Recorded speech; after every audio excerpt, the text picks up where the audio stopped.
welcome to the show. Once again, we have a fabulous lineup of guests to energize and inspire you. It's time to wake up your wow with your host, international award-winning speaker, Cath Vincent. On the show tonight, let's talk about sex, baby.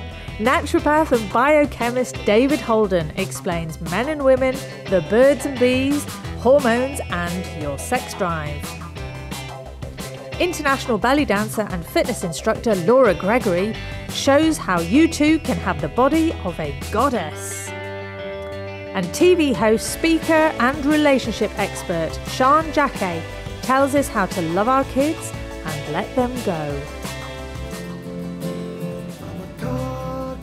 And in the Wild Records music slot, we hear from singer-songwriting duo Audia Zephyr. All this and more to wake up your wow. David, welcome. Thanks for joining us. Thanks, Cath. Good to be here. Now listen, you are one of New Zealand's oldest, long-standing naturopaths. And today you're talking about sex. How come? Well, it's such a big issue for people and their health, just like finances and like lifestyle. I see so many couples that come and see me there where sex is a big issue for their health. So your interest is in the fact that sex actually affects your emotional health and well-being? Of course. Ask any woman. Now, it's men as well, though, isn't it? Exactly, exactly. So tell me, what kind of issues do you see occurring? Well, for men, it's very simple. Men, they've only got two real issues around sex in the bedroom, is getting hard and lasting long enough to pleasure her. For the woman, it's a lot more complicated. You know, you've probably seen the analogy of the switch for a man, it's on or off. For a woman, there's dials, there's tone, there's texture, there's stereo, there's noise, blah, blah, blah. It's the same thing for women. Fundamentally, women have three main hormonal drivers, men have one, and that's the essential difference. Right. Now, as a scientist, your interest is in understanding those hormones and Correct. helping other people understand them. Correct. Brilliant. So just explain to us the difference in the hormones that men have versus women. Right, well, men are driven primarily by testosterone as the big one for them, and dopamine. Dopamine's the reward center in the brain. When a man has an orgasm, ejaculates, his brain is flooded with dopamine. It's the reward center. The same thing if you won $1 million in lotto, your brain would be flooded with dopamine. Yeah. So anything where there's a reward at the end of it, you get the dopamine response. And it can be very addictive. And it's one of the reasons why men, when they get aroused by a woman, want sex all the time. Right. And so that's the driver for them. For women, it's oxytocin is the big driver for them, and serotonin. So serotonin is released in the brain in both men and women, and it's released in small amounts regularly during the day. Whenever she thinks of him touching her, him holding her, sending some roses, box of chocolates, every time she gets a little serotonin release. Yeah. So for her, foreplay starts way before they physically actually meet. If the guy's sensible, he'll ring her up and say in the morning, say, darling, I want to take you out tonight for a lovely, passionate, romantic evening. Instantly, foreplay starts for her, right? But for him, it's until they're actually touching. So it's a completely different drive. Oxytocin, on the other hand, is released after female orgasm, and that's when she wants to hug him, touch him, hold him, hear his words, not fall asleep. Okay, she wants him to have pillow talk and be there for her afterwards. And that's an obvious biological drive, because once she's got pregnant, she wants the guy to hang around, to look after her while she's breastfeeding, looking after the baby. She doesn't want him to piss off. And all of this applies whether or not you're thinking of sex for childbirth, isn't it? Correct. It's just the biological imperatives. It's the same drivers in our brain that just goes back a millennia. Yeah. Okay. And so what advice would you give, for men and for women? What can they learn from what their hormones are telling them? Well, let's use an analogy of a fire, okay? So men are the firemen. They can put out the fire or they can start it like that. That's what men are. That's what they do. Women's like the fire, okay? So what does a fire need to work? It needs oxygen, it needs fuel, it needs heat. So he's the heat, okay? The fuel is love, and the oxygen is the foreplay. Right. So if the guy gets that and starts to use that, then he can have all the sex he wants with the woman he loves, and she'll be completely pleasured and want more.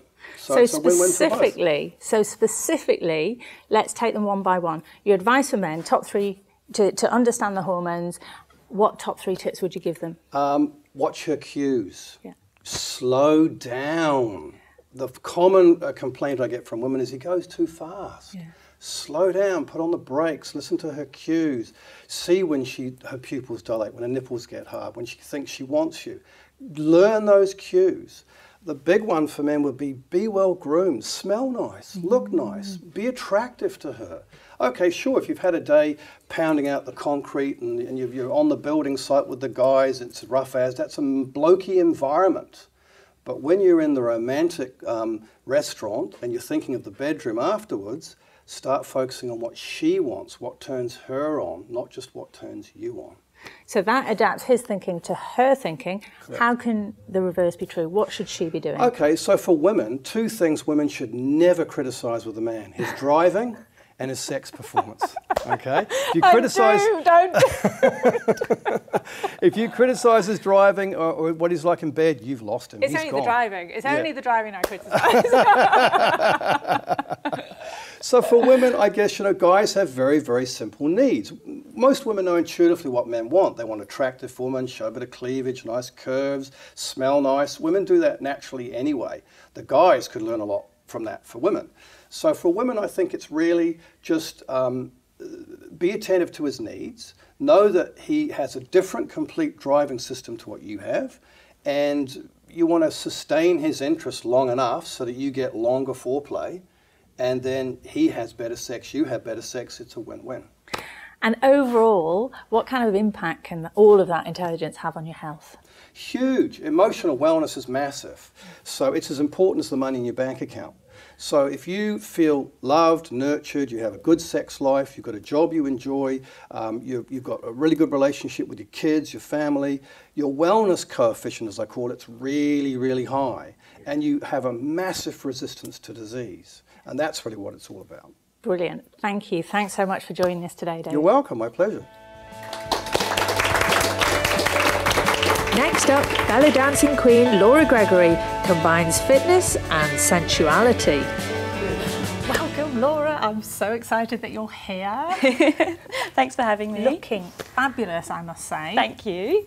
Now, first of all, is it true that the only exercise you do is belly dancing? Yes, it is, yeah. Wow. Well, hey, I know that we want to hear a bit more about that. But tell me a bit about the history, because people do think that belly dancing is kind of sexy and kind of erotic, really, but there's a bit more to it than that. Yeah, that's right. I mean, it can be sexy and it can make you feel sexy, but historically it was a dance that women did for other women. Oh.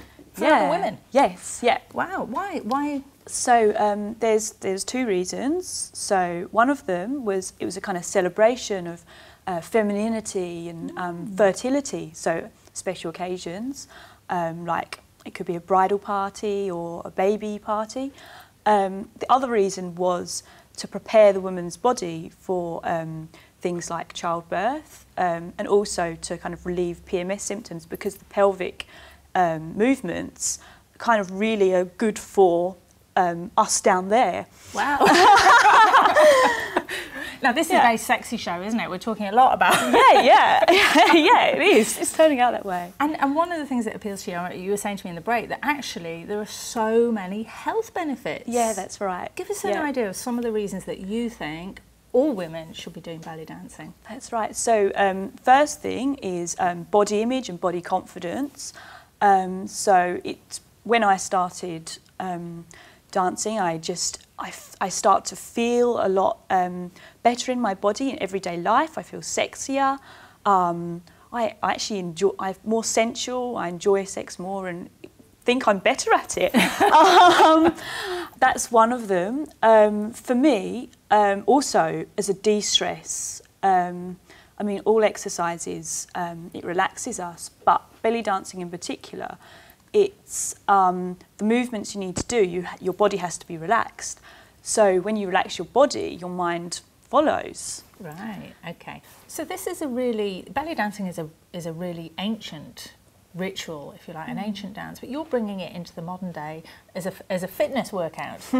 Yeah, that's right. So you're right, some experts say it's the oldest form of dance, but and people don't realise this, it can be an excellent cardio workout. So in my Goddess Body workout, we're sweating after class and our muscles are all aching. Brilliant. And you've actually competed, haven't you? So the Arabella's troupe, which is, I suppose, the most famous troupe in New Zealand, and it's choreographed by world famous belly dancer Thais. Competed in China, and I'm going back to China this year, so in August, so that's exciting. Awesome. Well, are you going to show us some belly dancing? I can see you've got little kind of Yeah, that's right, I've got my jingly coin belt on, and I've got one for you too. As you can see, I have magically transformed into my goddess body. You have! So you're going to teach me something?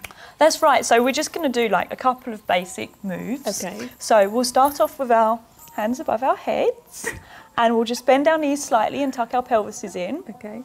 And we're just going to do a hip roll. Oh, yes. Lovely.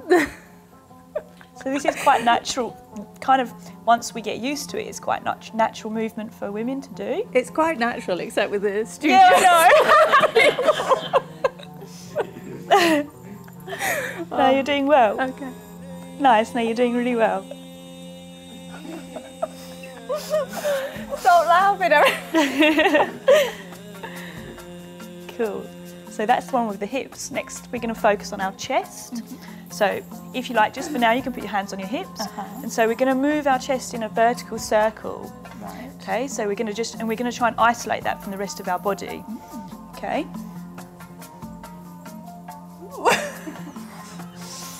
It's difficult to get used to at first. Only with this lot. I quite like it. Yeah. I quite like it. Really good for your back, this one. Actually, well, that is good news. I could do with a bit of back exercise. Okay, so there you go. You did really well. Brilliant. Hey, and can I just do a bit of juggling? Yes. Oh, yes. This is another movement. So this is a quick. It's called a shimmy. So it's a small, quick movement. And so the idea is that you just want to shake your hips as fast as you can. And you want to let your bum and your thighs go really loose like jelly, and they should just be wobbling around everywhere. They are. Really, if you do this for a while, really good exercise. Really? I can feel it working. Yeah. Thank you. Well done. You can sit down now. That was great. I really love that, actually. Cool, there you go. You have to come to class. Maybe I will. I'm trying to find my goddess body. Oh, it's in you. Laura, you're fabulous. Thank you so much for joining us today. Thanks for having me. Next up, New Zealand's favourite relationship expert, Sian Jacquet, on the highs and lows of parenting. Sian, so glad that you're here. Thanks for joining us. Absolute pleasure, darling. Thank you for asking me. Now, you are a relationship expert. Tell me, why are you so passionate about helping people navigate relationships? What I've learned in the last 20 years is that everything is about relationships. So if I'm working in executive coaching space with entrepreneurs, captains of industry, it's all about relationships, how they relate to people. And then it moves into different segments, our intimate relationships, our relationships with children, our relationships with ourselves even. Everything, every piece of work I do, fundamentally all comes back to what's the quality of relationship somebody is having. And you hosted that show, Starting Over, Yep, I and The did. Big Stuff. Yep. Tell me a bit about those TV projects. Well, the first one, The Big Stuff. So if we're going to relate that to relationships, it was about people's relationships to stuff and how they were living. And that had a knock-on effect to the people they were sharing their lives with, as in some of them couldn't even come in the houses because there was so much stuff. Tell us a bit more about that show for people who might not have seen it. Well, there were 10 episodes, a primetime TV3 show, so we went into people's houses and we literally removed every single one of their belongings. We emptied the entire house and took it to a warehouse. And what I did was I stayed with these people for anything up to 5 to 7 days. And what the people did was they all had a different set of circumstances. There was one young couple who had a 5-year-old daughter who, when I say the house was literally full of toys, I mean, I opened the front door and I was up to my calves in toys. So these people are hoarders, really? Well, I'm not absolutely sure that particular couple's issue was hoarding. It was about finding a language of love to their daughter, which was about buying her things every day. And what we actually had was a 4-year-old who was running the house. Wow. So she actually had her parents going to bed at 7:15. Then and the bed, she'd moved into their bedroom. So look, was it all about relationships? Yeah, it was all about relationships. Yeah. You'd be pleased to know by the end of it, the little girl ended up with her own bedroom. And we removed, probably 95% of the toys, and gave them quite a strict behavioural modification programme to stop going out and buying stuff.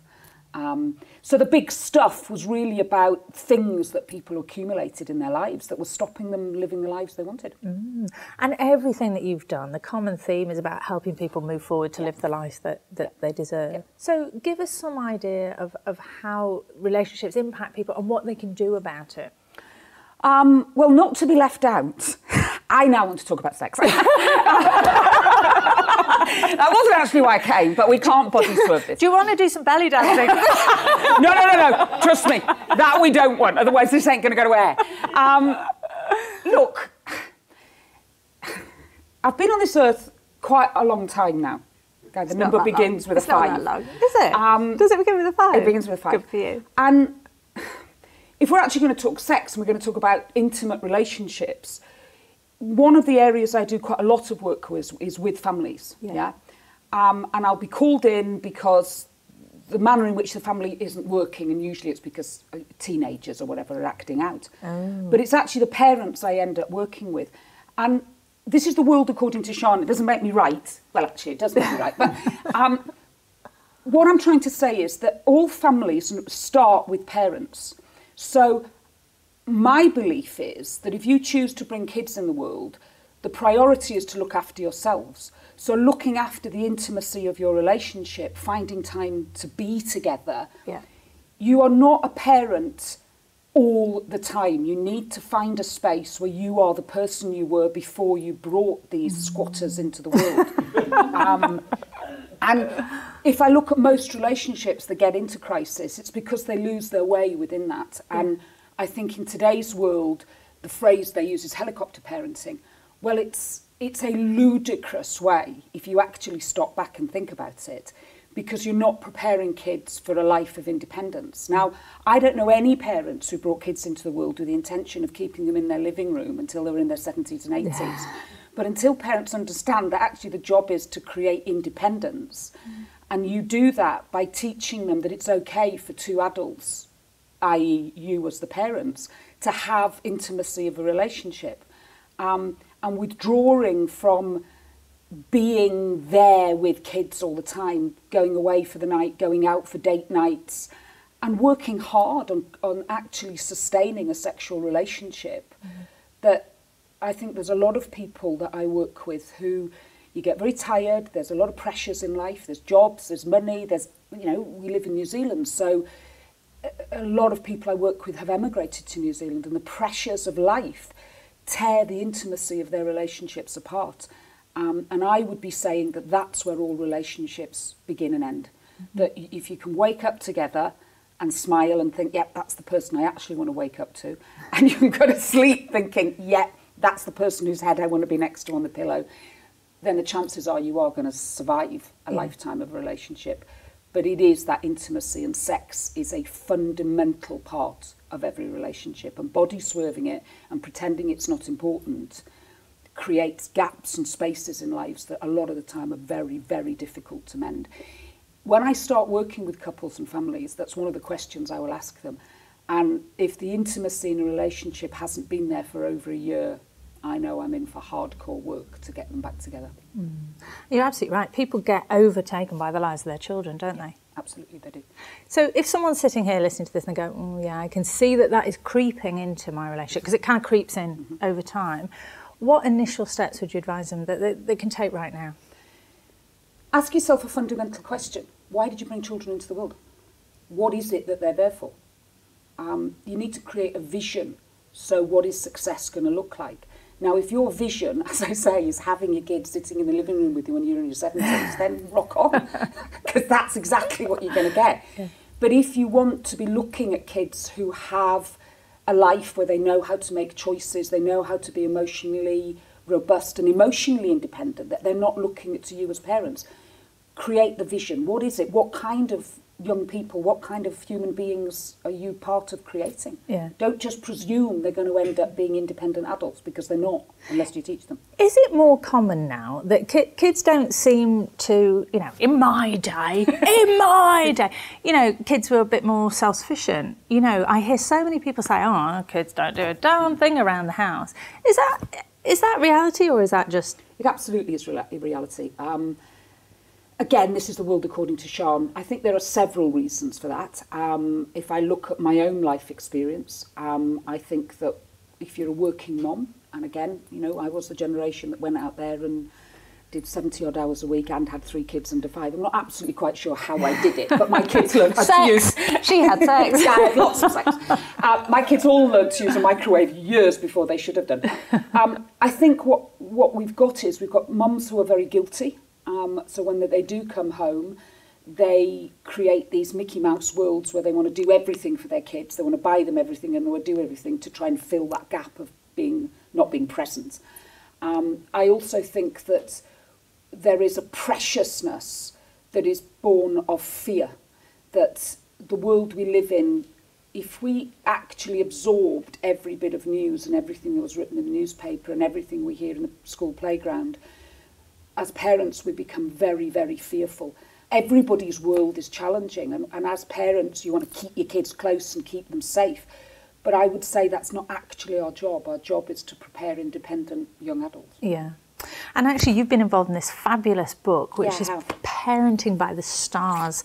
Some amazing names in there, as well as your own. Tell me a bit about the book.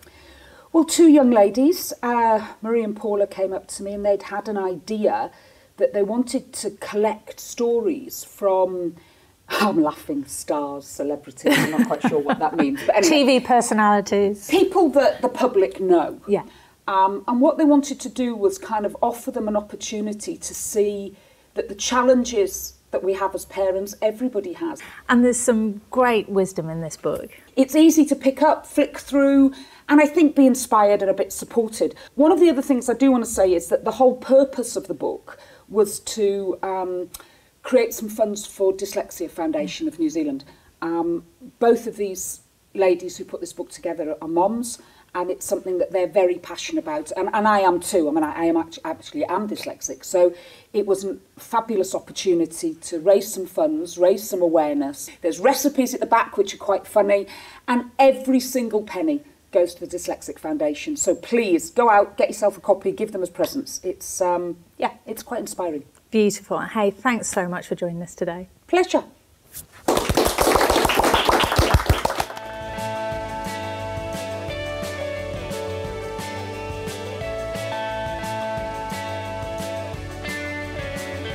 Jessie, welcome back. Good to have you here again. Great to be here. Now, who's recording in the studio right now? We have a duo called Audio Zephyr. And who's in the band? There's Warren and Hugh.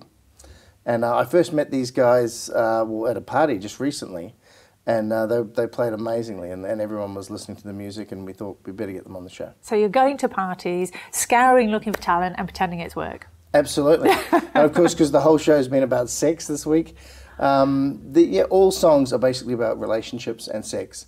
Either sex going well, or relationships going well, or relationships going bad. So here we go, Audio Zephyr. Let's hear them.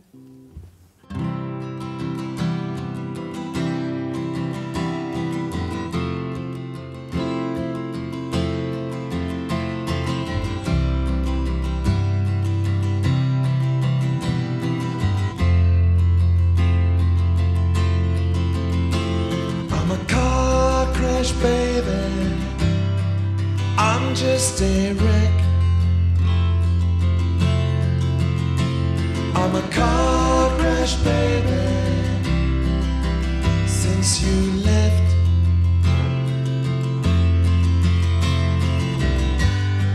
Well, I did not see that fork in the road, and how could I have known that we were an unsafe load? I'm a car crash, baby.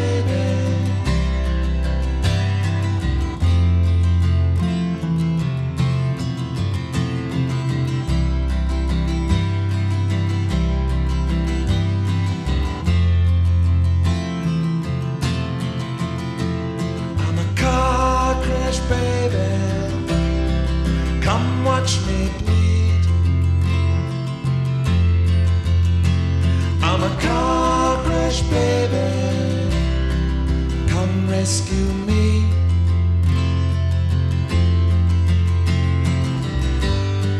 Tell them to hurry, 'cause I'm hurt real bad.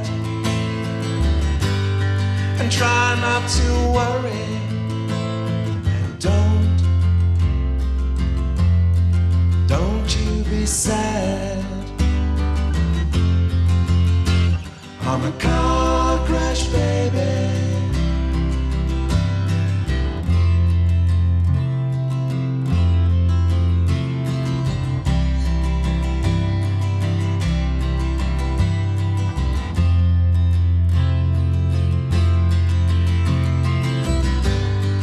I've grown real cold by the side of this road, and if I close my eyes, I see my way home. I'm a car crash, baby. I'm just a wreck. I'm a car crash, baby, since you left. I'm a car crash, baby, I'm just a mess. I'm a car crash, baby.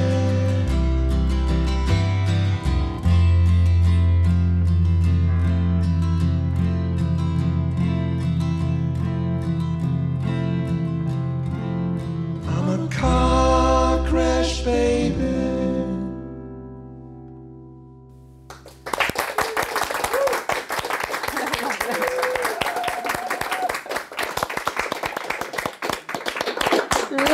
Loved it. Thank you so much. That was awesome. It's a very positive, happy song, isn't it?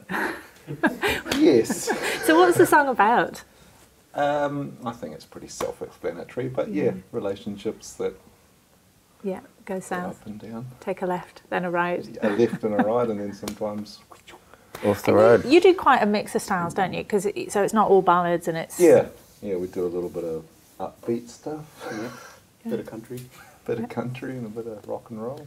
Now I'm a bit biased because I love the bass, but when that bass comes in that song, it's like, oh, how gorgeous! Love that, and the harmonies as well. So, how long have you two been singing together?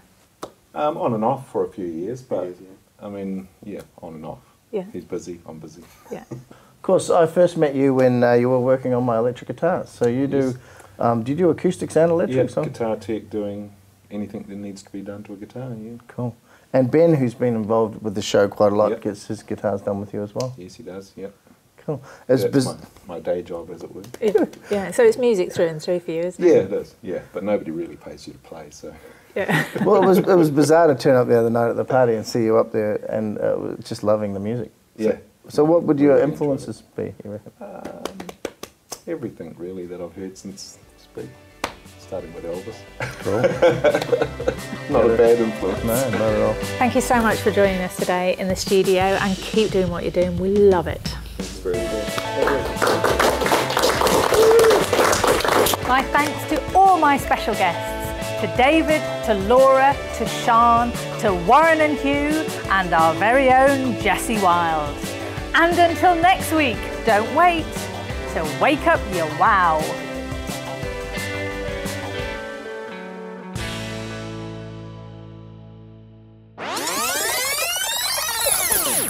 You're not putting that on me. Oh, it wouldn't be the first time.